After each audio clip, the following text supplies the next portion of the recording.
Understand that churches and pulpits don't need men in them who teach personal stories, who teach opinions, tell jokes only, or seek to follow the latest trend of some politician or some celebrity. Understand that churches need pastors in them who are preaching, who are heralding the word of God. That is what the church needs.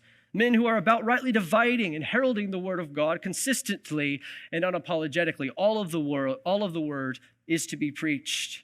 And that is what is needed in this pulpit, this local body, Calvary Chapel Paris. And if you call this church your home, if I can, as your pastor, encourage you, understand that from this pulpit, that is what will come. As long as God has me here, I will make sure of that. Because understand, you and anyone that comes here, they don't need stories from Justin Golden's life. They don't need Justin Golden's bad jokes, and there's a lot of those. Understand that what we all need is the Word of God. We need the Bible to be preached. We need the Bible to be taught so that we can be complete and thoroughly equipped for every good work.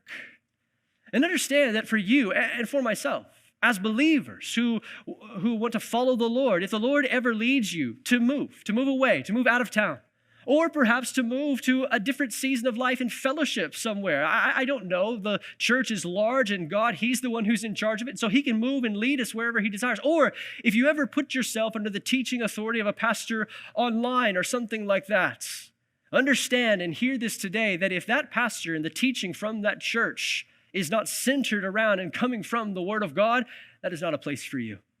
It's not a place for you. It's not a place for anyone.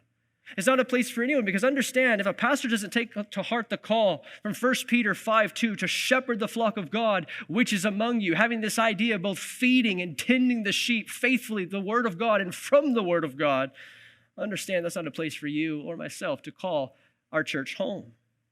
And sadly, as we're about to see, that is more of the norm now than in the day and age that we live in. But you and I, when it comes to our spiritual well-being and the pastors that we would allow to speak into our lives, to teach and to have, a say in our lives, when it comes to spiritual authority or when it comes to our being built up, we need men in our lives who are preaching and teaching the Word of God, all of the Word of God. Again, unapologetically and consistently, in season, out of season, with all long suffering, and their convincing, rebuking, and exhortation.